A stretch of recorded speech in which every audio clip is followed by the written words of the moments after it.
Just when you thought that Lola's life couldn't get any more complicated, along come the men from Interpol. I wonder what questions they're going to ask her. Well, we'll find out in the next episode. But right now, let's focus on improving our business English. Have another listen to this phrase, and then we're going to discuss interrogatives again. She asked herself the obvious questions. Where was she? How did she get here? And, most critically, whose bed was she in? Okay, let's review interrogatives. What I'm going to do today is cover what I consider to be the big five. These are 5 interrogative sentences that high, intermediate, or advanced speakers shouldn't have any problems with, but often do. And to illustrate what I mean, we are going to play a game. And here's how it works. I'm going to make a statement, and then you are going to ask the question that corresponds to that statement.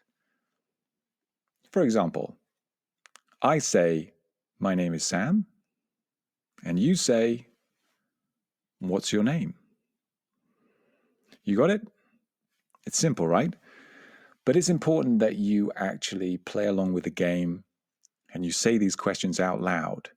Then you're more likely to remember them and really familiarize yourself with them going forwards. So here we go. I'm going to make the statement and you're going to ask me the question. This is my computer. It's this pen, not that pen. I go to the gym 3 times a week. He is tall, he has dark hair and blue eyes. He is patient, thoughtful, and empathetic. Okay, what is the question sentence that corresponds to each of these statements? It's not that easy, because I have chosen the interrogatives that most of my students struggle with. So here we go. These are the answers. This is my computer. Whose computer is this? So don't forget the interrogative pronoun whose, spelt W-H-O-S-E. And make sure you get the order of these words correct. Whose computer is this? Not whose is this computer? Okay, question number 2. It's this pen, not that pen. Which pen is it? Once again, be careful with the question order. Not which is the pen, but which pen is it? Question 3. I go to the gym 3 times a week. How often do you go to the gym? Not how many times do you go to the gym, but how often. Okay, question 4. He's tall, he has dark hair and blue eyes. What does he look like? Okay, it's not how is he. What does he look like? It's a very unusual grammatical structure, and you just have to memorize it. When we are asking about somebody's physical appearance, we use the sentence, what does he look like? Okay, the 5th and final statement was, he is patient, thoughtful, and empathetic. What's the question? What is he like? Once again, it's not how is he, but when we're asking about somebody's personality, we use the interrogative phrase, what is he like? When we ask about their physical appearance, we use the phrase, what does he look like? So how did you do? Did you get them all exactly right? If not, what I suggest you do is try this exercise again. Just rewind it and try to get it deeply into your long-term memory. Okay, let's move on to an interesting expression that could apply to many business situations. And then the door of the bedroom started to open very slowly. She stared at it like a deer in the headlights. A deer in the headlights. So you can imagine a deer crossing a country road in the dark. Suddenly a car comes speeding around the corner. The deer stops and stares at the oncoming headlights. And rather than rushing back into the forest, it is frozen to the spot, unable to react to the oncoming danger. So when we say that someone is like a deer in the headlights, we say that they are in a state of extreme surprise, fear, or confusion. They seem so frightened that they cannot think clearly. They do not know what to do, so they don't do anything. So, for example, you might say, when I told the factory manager that the inspectors would be arriving in 15 minutes, he looked at me like a deer in the headlights. Okay, we've reached chapter 14 of this podcast. Congratulations for making it this far. And I use a platform called Buzzsprout to monitor the distribution of each episode of the podcast. You see, when you release a podcast, you get a ton of data from various different sources, including Spotify and Apple. It's really amazing. You get a precise picture of who is listening to your podcast. The ages, the different countries they're based in, the cities, the devices they're using, the length of time each person spends on the podcast. It's quite insane, the amount of data that you get. It's aggregated, so it's not broken down on an individual basis. So don't worry. Don't get paranoid. I'm not watching everything you do. But let me focus on one of these data points that I found particularly interesting. In which countries is this podcast most popular? So I was analyzing this data earlier on this week, and the largest group of listeners are Spanish speakers, both in Spain and in Latin America. So we have a lot of listeners in Argentina, Colombia, and Mexico. And this doesn't surprise me, considering that I am based in Madrid, and so is Lola.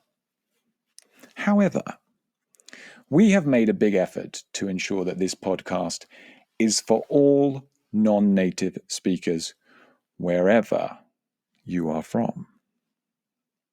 So it's interesting to see where else this podcast is listened to.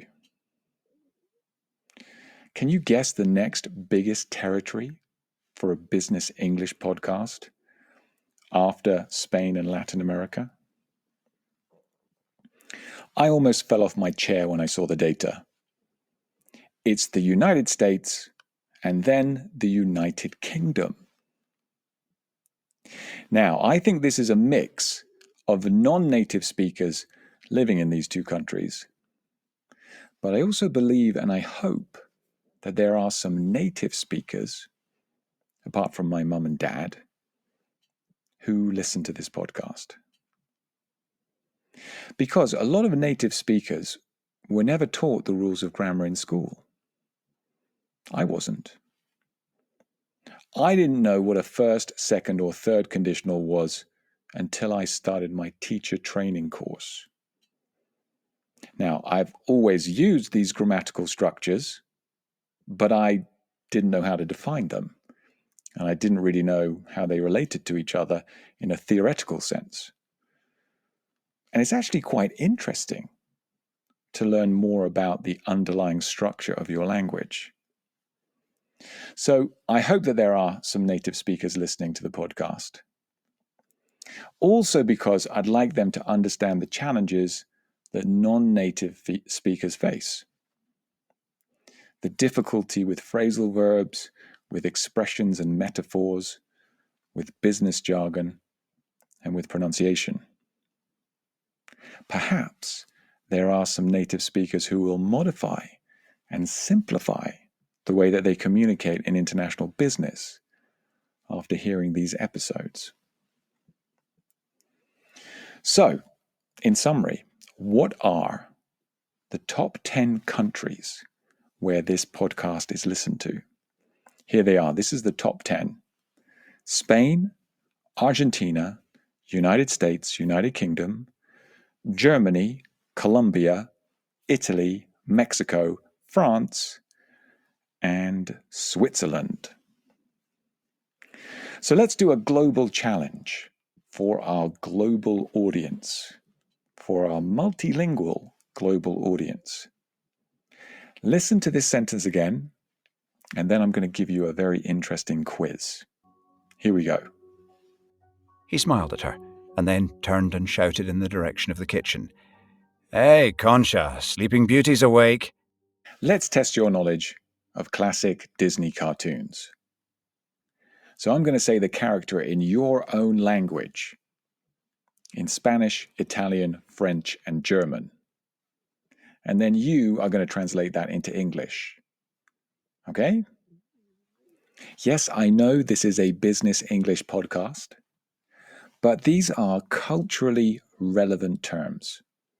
And you will hear native English speakers referring to them in comparisons, in metaphors, and in jokes. So it's information that's good to know. So here we go. This is our first Disney character. I'm going to start in Spanish, then Italian, then French, and finally German. And you are going to tell me what it is in English. Okay, are you ready? La bella durmiente. La bella addormentata. La belle au bois dormant. And finally in German, Dornröschen. This, of course, is Sleeping Beauty. Okay, here we go. Here's our next character, starting in Spanish, ending in German. Blancanieves. Biancaneve. Blanche-Neige. And finally in German, Schneewittchen. This, of course, is Snow White. Okay, and our third and final character, here we go.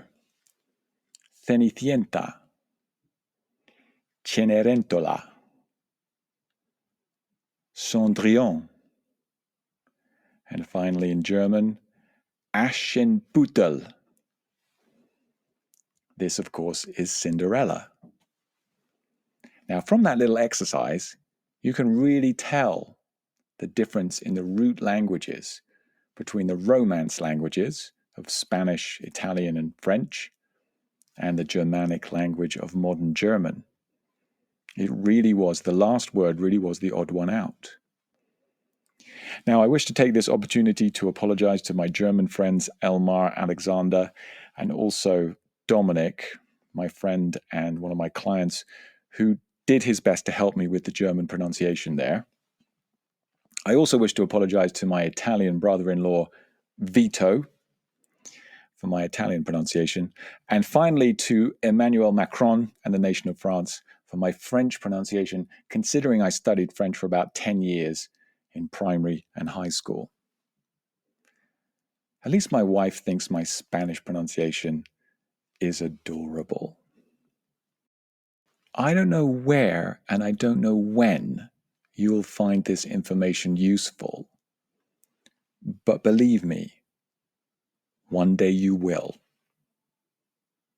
And also, while we're at it, make sure that you know the names of the 7 dwarves.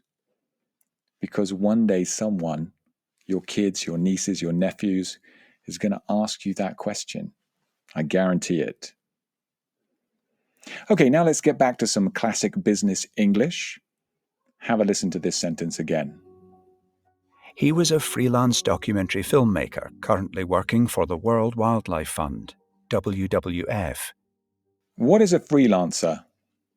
And what is the difference between a freelancer and a self-employed person? Well, legally speaking, freelancers and self-employed people are really treated in the same kind of way. But there are a few differences. The main difference is how you work. So freelancers tend to do multiple short-term jobs for lots of different businesses, while self-employed people are probably running their own little business and they have more autonomy. Freelancers almost always work alone. For example, they work on a particular project for a client, usually for an hourly or set fee. However, a self-employed person who's working for themselves can also bring in other employees or even contract freelancers to undertake work for them. Okay, so that's the basic difference between freelancers and self-employed. Even though for tax purposes and regulatory purposes, they're pretty much treated like the same thing. So in this case, Eugenio is a freelance documentary filmmaker. So he's doing multiple short-term projects for lots of different producers. Okay, one final expression, an expression that encapsulates the life of Lola Badiola at the moment. He's all right, she said nonchalantly. Just all right? Come on, guys, I've got a lot on my plate right now. I've got a lot on my plate. This means that you have a lot of work to do, or you have a lot of issues to deal with, or you have a lot of problems to solve. And normally you use it when someone asks you to do something for them and you simply do not have the time to do it. Do you have a lot on your plate at the moment? Well, I hope that you have at least some time to join us for the next episode of the Adventures of Lola Badiola. And of course, if you wish to improve your business English in a more formal manner, then please join us on our online business English platform. Just search Club Gratton on Google and you'll find us. Until then, keep practicing and don't forget to memorize the names of Snow White's 7 dwarves.